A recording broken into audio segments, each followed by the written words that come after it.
Hi, welcome back to my YouTube channel. There's a moose down there, and I don't have my camera with me, but I do have the GoPro, so I'm going to try and get to it as fast as I can, so that you can see the moose. If I had my nice camera, we'd zoom in and get some really cool moose pictures. We'll just see how fast we can catch up to him.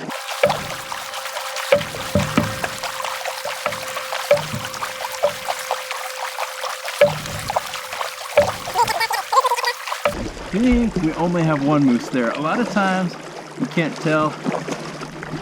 The most dangerous moose is if it's a mom with a little baby. So you kind of have to look around, make sure you're not going to get in between them. I think this moose is just all by itself. Oh, look, moose is getting back in the water. This is great. We're gonna chase this moose down a little bit. Oh, this is cool. Oh, you know what? There are two. That's a moose on the other side on the left. That's why she's getting back in the water, is to get back to her. Oh my goodness, this is really cool. There's two moose calves, and they're very small. These ones were just born not very long ago. These moose, look how small that baby is. The two babies. Those have to have been born within the last couple of weeks. When they're born, they are not big at all. Look at them go. I've never seen a moose that small. That is awesome. Man, that was a lot of fun. I didn't think she would go back in the water, but I didn't realize, I thought that was just a big log on the other side of the river, or the other side of the water here. But yeah, that was actually two baby moose calves. That was really cool.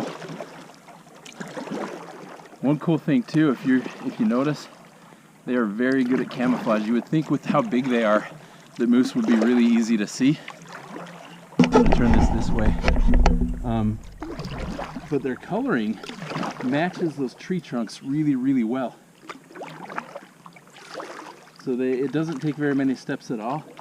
As soon as they're back behind the tree line, they blend right in, they disappear.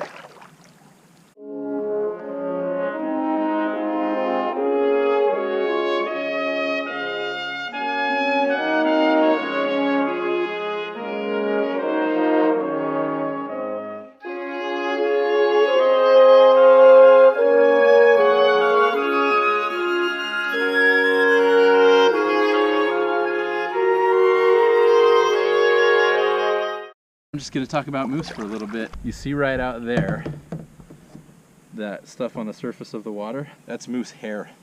And so it's been a long winter and it's been a cold winter. The moose are now losing hair. They don't need to be nearly as hot in the summertime as they need to stay warm in 30 and 40 and 50 degree below zero temperatures all winter. And so whenever a moose swims in the water this time of year, you get these great big hairs. So here's a couple moose hairs. And she swims through, and it's like she's shedding like a dog that sheds a ton. Where I live in interior Alaska, we have a lot of moose. We don't have as many bears here. I kept track ever since I moved to Alaska just over 2 years ago. For the first 2 years, we counted how many moose that we saw when we were driving or walking around. Any moose at all, we would count it. And I got to 100 moose in just a little bit more than 2 years. It was like 2 years and 3 weeks, and it averaged one moose every 7.6 days for our first 2 years living here. Since then I stopped counting because I thought, 2 years is a pretty good sample size. It's probably going to be about that rate from here on out. And it's kind of neat. You'll go a few weeks without seeing anything at all, and then like right here just now tonight, one of the coolest moose experiences I've had, where I came around the corner and there's a mom, and seriously, those are the smallest moose I've ever seen in my life. I wouldn't be surprised if they were born within the last couple of days. I'm gonna turn around. I saw another beaver. We're gonna try and chase a beaver because I love chasing beavers. Oh, he just popped up again. I'm gonna see if we can hurry and cut him off between his house. Oh, yeah, did you see that? He just smacked his tail on the water. This is the thing they do at night. I've never seen him do it in the day. So we're gonna try and catch up to this, and we're gonna scare him. Look at that, he's smacking his tail on the water.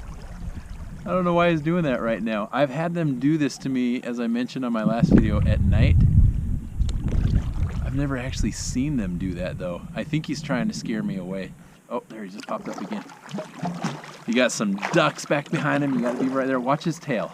Watch his tail. I'm gonna be quiet so you can hear it. Oh, that was really cool. I'm gonna slow this down and show you slow-mo versions of this. he is totally trying to scare me away.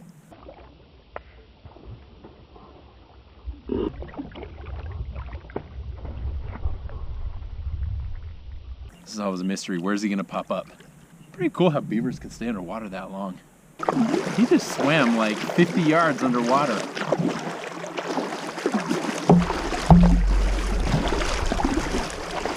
Okay, watch his tail. He's gonna try and scare me away again. Oh, he's going back and forth. I've got him rattled.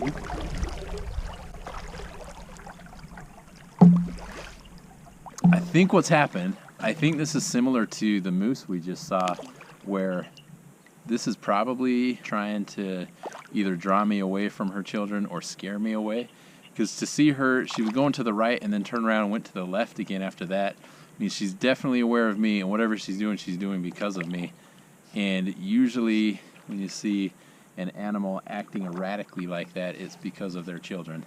Last year, one of my favorite experiences of the whole year was when a family of loons was doing the same thing, not smacking their tails on the water like a beaver, because loons can't do that. But the loons were, if you've never heard a loon before, they have the most beautiful and most majestic call of anything. It sounds like a, man, if I say a horse, you can just picture a horse. Well, I don't know, here I am doing it again. I'm describing the sound when I'm about to show you the sound. You will hear the sound for yourself.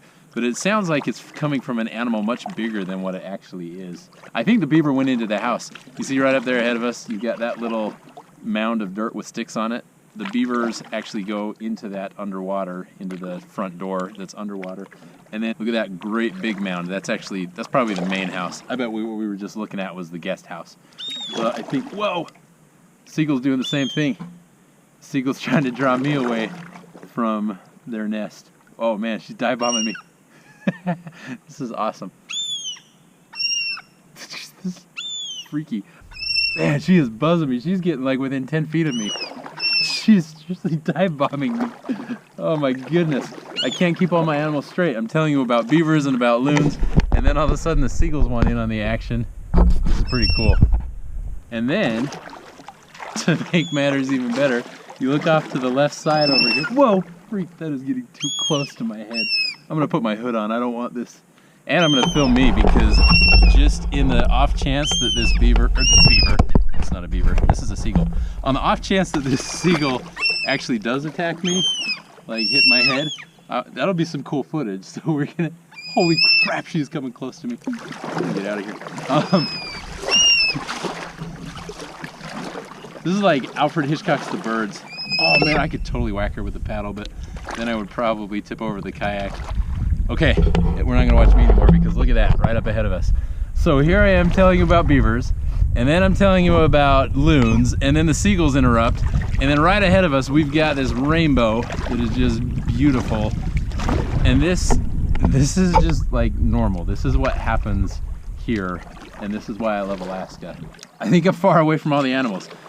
Loons are awesome. Loons can fly up to 70 miles an hour. They're just amazing. But the coolest thing about loons is how they sound. And one night last year, I was out here on the kayak on this lake, these waters, and there was a family of loons that were calling to me. And the reason is the mama had the chick on her back, and the daddy loon was there. He was trying to distract me to where he swam underneath the kayak and popped up on the other side of me and was just making all kinds of these beautiful calls. He wanted me to chase him so that he could save his family, his wife and son. Not like I'm gonna go attack loons, but he doesn't know that. I'm just a big scary guy in a kayak to him. So he was making all these beautiful sounds to try to draw me away from his loved ones, and I just sat there for a full 2 minutes watching that and recording that. Enjoy the sounds of the loons.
Welcome back. I hope you enjoyed the sounds of the loons.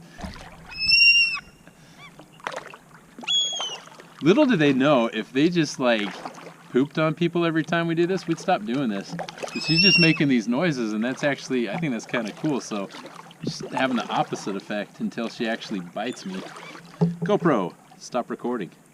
Dang, I say too much. Dang, I say too much. I say too much. I don't talk like that.